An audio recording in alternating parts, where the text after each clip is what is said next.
Sir आज राजीव गांधी जी का कार्यक्रम भी है, क्या गोष्ठी भी है, क्या कुछ सलाह? जैसे कि सभी लोग इस बात को जानते हैं कि आज स्वर्गीय राजीव गांधी जी, जो कि निश्चित रूप में आज जो देश हमारा जिस जगह पर खड़ा है उसमें महत्वपूर्ण भूमिका उनकी रही है। ऐसे हमारे स्वर्गीय प्रधानमंत्री जी का शहादत दिवस है और हम सब कांग्रेसियन आज यहाँ पर जब इकट्ठा हो रहे हैं तो हम सब अभी एक श्रद्धांजलि यहाँ पर हमारे दिवंगत प्रधानमंत्री जी को देंगे और उनके प्रति कृतज्ञ राष्ट्र की भावनाओं को श्रद्धा सुमन के रूप में उन्हें अर्पित करेंगे, उन्हें नमन। सर एक हॉस्पिटल में बड़ी आग लगी एक महिला की,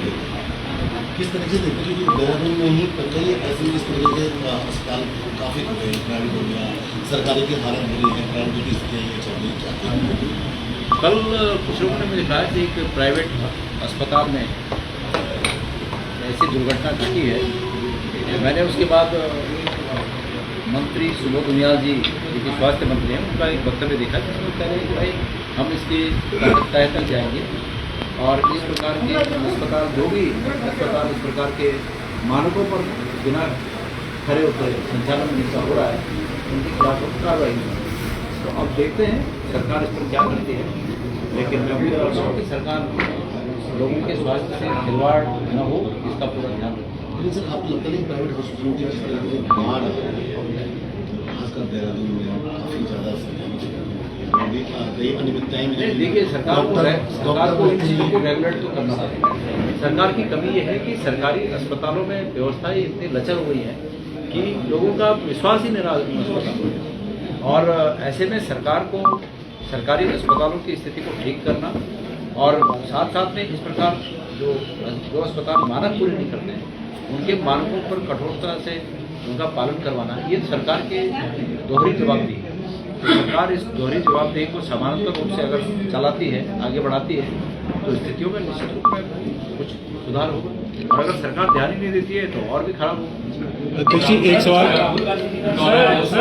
सर सोशल मीडिया पे बड़ा मूवमेंट चल रहा है कांग्रेस जनता पार्टी का, तो क्या देखते हैं? मैं ये समझता हूँ कि इस व्यवस्था के खिलाफ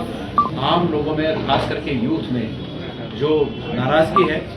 उसका प्रतिफल यह है कि इस प्रकार का एक मूवमेंट तैयार हुआ और होते होते अब 12 मिलियन तक पहुँच गया, पलक झपकते 12 मिलियन तक पहुँच गया। ये इस बात का प्रमाण है कि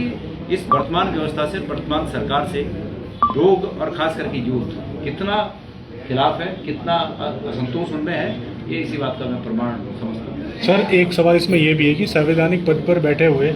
कुछ लोग अगर यूथ को और आरटीआई एक्टिविस्ट को कॉकरोच बताएंगे तो सर ऐसा जन आंदोलन तो सर देखने को मिलेगा ही। आप किस तरह से देखते हैं कि संवैधानिक पद पर बैठे? मैं समझता हूँ कि इन चीज़ों से बचा जाना चाहिए। किसी व्यक्ति की परेशानी का सबब जानना बहुत आवश्यक होता है, और अगर कोई निरीह बेचारा और जिसको कि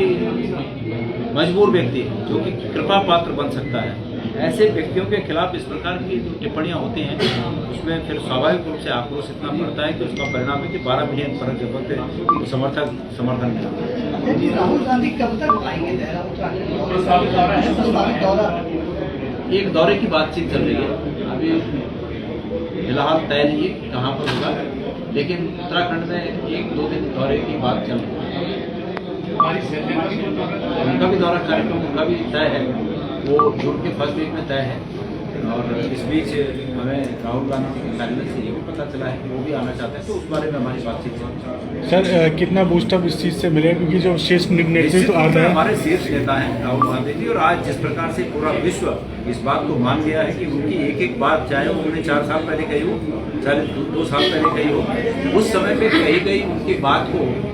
तथाकथित मोदी मीडिया ने भले लेफ्ट राइट टर्न करने की कोशिश की, लेकिन उनकी एक बात सत्य साबित हुई और आज पूरा विश्व इस बात को मानता है।